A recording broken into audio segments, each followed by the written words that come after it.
It's really weird that I think of myself as a really big Transformers fan, and yet I'm actually pretty casual, all things considered. There are entire chunks of the lore that I don't know anything about, really, except like passing knowledge that I've absorbed from message boards and other people's videos. And my knowledge of the incredible and incredibly popular Marvel Transformers comics comes from like 5 issues that I had as a kid from a yard sale and the retrospective videos by Linkara. And yet, when I saw that there was a new Transformers thing coming out, a new movie entirely animated, entirely starring Transformers, entirely set on Cybertron, I was super excited. The design of the characters is very different. Instead of taking inspiration from the Michael Bay movies, which, despite the fact that I still like the first one of those and a couple of the later ones a little bit, making the aesthetic of the Transformers from those movies like the guiding force of Transformers design for a while was a bad idea. But the designs in this movie do not take cues from that at all. They go in almost an entirely new direction, and it's genuinely great. I love the way the characters look in this. And just generally, overall, everything I heard about this movie leading up to its release had me so excited. Chris Hemsworth taking over the role of Optimus Prime from Peter Cullen. Like, no offense to Peter Cullen, he seems like a really cool guy, and he is iconic as the character. But he's starting to sound old. It's clear that he is going to have to retire as the character at some point, sooner rather than later. And man, I wouldn't have thought Chris Hemsworth if somebody had asked me, but thinking about it in the moment, I really liked it as an idea. And what we were seeing in the trailers for the movie, we weren't really hearing Optimus Prime. We weren't hearing him as Optimus Prime. We were hearing him as the precursor to Optimus Prime, Orion Pax. Very different vibe, kind of mischievous, almost like a Thor type. Imagine that. And we mostly heard him bouncing off of, he has a different name in the movie, but I'm just going to call him Megatron, because he becomes Megatron, played by Brian Tyree Henry, who I'm pretty sure I've seen him in stuff. I don't particularly remember it, but like, man, he sounded great as the character all the way through. Because again, at the beginning, he doesn't really sound like Megatron. He sounds like a different character. And yet, as he evolves, as the character grows throughout the movie, and he updates his performance just like Chris Hemsworth did with Optimus, it works at every stage. It was fantastic. And really, end of the day, that's what this movie was about. It was about Optimus Prime, or Orion Pax, and Megatron, or what was he called? D16, I think, originally. About how they undergo the formative events that lead to them becoming Optimus Prime and Megatron. And they start out as friends, which is a common thing in their origin now. Prime really popularized it. And this did bum me out a little bit, because the Prime origin for them is probably my favorite, honestly. It didn't follow that origin exactly. It went its own way with it. Rather than Optimus being an archivist for the Council on Cybertron, and Megatron being a gladiator who inspires members of the lower class, with the two of them coming together and then eventually parting ways again and going their own separate ways because their own lived experiences have shown them different ways to change the system. They both start out as miners in the hollowed out lower sections of the Cybertronian capital city of Iacon, which, while it has access to the surface of the planet, isn't really on the surface in this version. It's been cut off from the surface. You can only really get there by going all the way up to the highest heights of the city, which is basically impossible for most people. And Orion and future Megatron specifically mine Energon, because ever since the Primes were killed in a battle with the ancestral Transformers enemy, the Quintessons, and the Matrix of Leadership was lost, Energon no longer flows freely through the planet. In this version, the Matrix of Leadership is basically an amalgamation of what it is in other parts of the lore and what the Allspark was in the Bayverse movies, and is therefore literally the source of Energon. So in order for Transformers to continue to exist, they have to mine out what was inside the planet already, what was already flowing through the planet when the Matrix disappeared. The miners do not have the ability to transform. They don't have transformation cogs, the organ that gives a Transformer the ability to change shape. They were apparently born without them, and this does place them at a lower level of the caste system compared to Transformers who can transform. I mean, another term for them is Cybertronian, but they even call themselves Transformers in this movie. That is a valid name for their species, and it's right there in the name. So clearly, the ones who can transform are going to look down on the ones who can't. And apparently some people are saying this is a spoiler.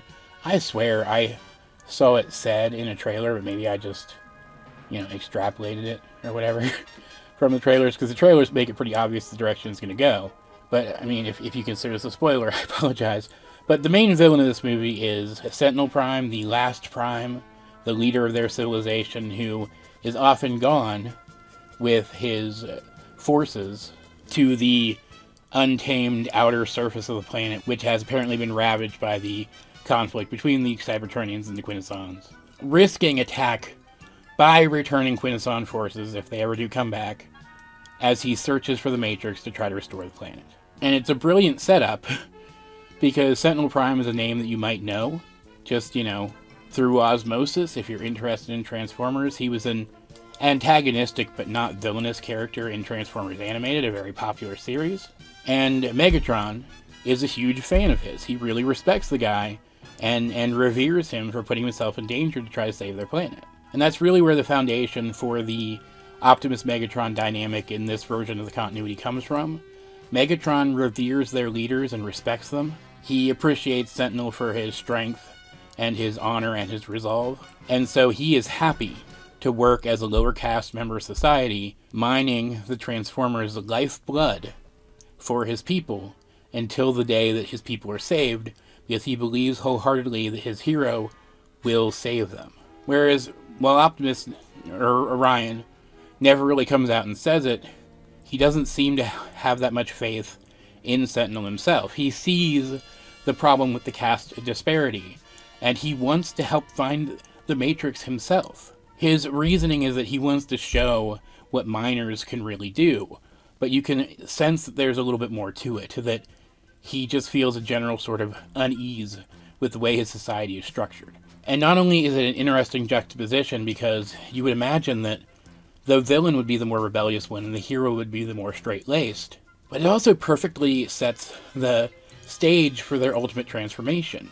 Because Orion is already more adventurous, he's already looking for answers, and he expects there to be answers out there that might differ from what he's been told, whereas Megatron doesn't. So when they learn the great secret of their planet, the truth, I'm not going to get into that specifically because that is a major spoiler, but it boils down to Sentinel not being the person he says he is. Optimus is already prepared to do something himself to try to fix things. He already has ideas that don't involve starting a rebellion that kills a bunch of people, whereas Megatron feels so betrayed that he's willing to do that. And so after Orion and Megatron, and I'm also just going to call him Bumblebee even though he has a different name here as well, and Elita 1 are all granted transformation cogs by the actual last Prime, Alpha Trion. And they suddenly have the ability to fight back, to actually make a difference. At first, Optimus and Megatron, their goal was line. They want to stop Sentinel from doing the bad thing that he's doing. But as they go throughout the rest of the adventure that is this movie, their ways of doing that differ. And eventually by the end, they come to conflict with one another and become the Optimus and Megatron that we all know. And the final fight between them is fantastic. It's so good. One of the best looking Optimus Megatron fights I've ever seen. And Chris Hemsworth in the Optimus Prime voice gives a big, cheesy, heroic Optimus Prime speech at the end of the movie. And I'll admit, I teared up a little bit. I will freely admit that shit has stirred up some nostalgic memories of watching the old animated Transformers movie or some of the better episodes of the old show. And it hit me pretty hard. He delivered that cheesy speech so goddamn well. It was genuinely an exceptional ending. It wrapped up the events of this movie really well, gave a super convincing reason for each of these characters, Optimus and Megatron, becoming the people that they become, while also leaving it open perfectly for future sequels that I hope this movie gets. It hasn't made enough money yet for them to announce any sequels, but I hope it gets them. This could be a major franchise going forward, and like, I really liked the Bumblebee movie, and I didn't dislike what was Rise of the Beast. I thought that one was fine. But the live-action, quote-unquote, Transformers movies have been so uneven. This, if they can maintain even like 80%, 70% of the consistency of the writing here, there is so much potential to get some other good movies, at worst, good movies out of this franchise. It deserves to continue. It could be a major deal for Transformers fans, existing fans, or kids who could be fans that I would really like to see share in this franchise that I really love. It's different than what we've gotten before. Like, it takes things from the broader lore of the franchise, but this is a very different continuity than what we've gotten before. But I don't even care. It works so well. I still think Prime is my favorite origin for them, but this is threatening to dethrone it. And while I wouldn't have made the choice, personally, to start Optimus and Megatron where this movie did, I like the choice that they made. I think they made the right choice by starting them where they did. Even having Megatron be a huge fan of Megatronus. Is it Megatronus Prime? Or is it just Megatronus? I don't remember. One of the Primes. Megatronus is one of the Primes. Even making him a big fan of that guy from the very beginning helps to establish early on, especially to existing fans, why he might have gone in the ultimate direction that he did. Because in most continuities, Megatronus becomes the Fallen, a major villain in the franchise. He's more ambitious and more trusting in his own power above everything else compared to the other Primes, and ends up going his own way and turns bad. Turns antithesis to what his people really need. And that is exactly what happens to Megatron. I also really love Scarlett Johansson's Alita 1. I couldn't even tell it was her most of the time. She did a fantastic job voicing the character. And she does such a good job playing a person who wants to follow the rules but can't help but do the right thing when she sees the need to do it right in front of her face. It worked really well. She bounced off of Optimus really well. And Alita being a major ally to Optimus in the original continuity, it makes sense that as Megatron went further and further off the rails, she and Optimus gravitated closer and closer. Even some of the other cameos that showed up in this thing, I really like how they were handled. The only choice I'm not 100% sold on is the direction they took Bumblebee. Keegan-Michael Key played him, and he played him really well. Don't get me wrong. But there were scenes in this movie where Bumblebee was actually as annoying as some fans used to say he was in the original show. And that was a weird choice. I didn't like it. But overall, he was fine. He was a watchable character. He didn't take too much away from the movie overall. And by the end, I thought he was pretty cool. And it's not as if the character was never funny or anything. He did a lot of funny stuff and got some cool action set pieces. It worked overall. It just could have been better. And there's one villain in particular in this movie that I did not know was going to be a villain in this movie. So I guess I just didn't... apparently she was in trailers. I just didn't see the one that she was in. So if you also don't know, especially if you're a Prime fan, I'm not going to spoil it for you. Because her inclusion here was brilliant. And I really liked her in this movie. I thought it was great. And, I mean, hell, maybe we'll actually get a good toy of her, finally. You know?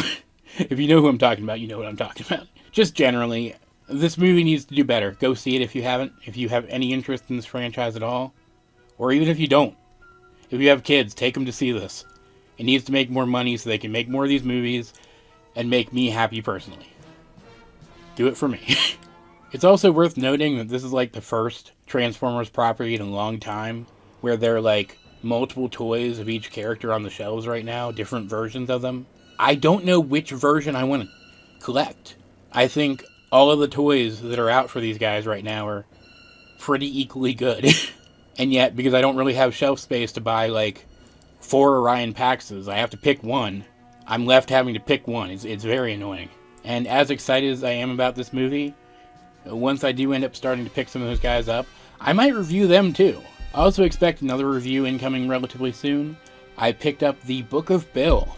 the new Gravity Falls book that's out. I haven't started it yet, but it looks pretty good. I flipped through it. It looks pretty freaking fantastic. I'm looking forward to that. I am going to talk about that too. I'm still kind of getting in the groove of really focusing in on one thing at a time, rather than like trying to pursue a handful of different video ideas all at once, while also balancing the fact that I have other things going on, like the fact there's a new Percy Jackson book out right now. But yeah, expect more stuff coming sooner going forward as I sort all that out. And while you're waiting for that, seriously, go see this movie. I really liked it. As per usual, though, I'd like to know what you think of the movie if you've seen it. Don't talk about any specific details that I didn't talk about in the review, but tell me what you thought of it anyway. I'm really curious what other people have to say about this that aren't, like, movie critics or whatever. And also, if you have kids in your life, I'd like to know what they think of it, too. I think that would be cool to know that. I'm taking my nephews soon, but I'd like to know now. I think that would be a fun thing to talk about. In the meantime, though, this has been AJ22, and I will talk to you guys later.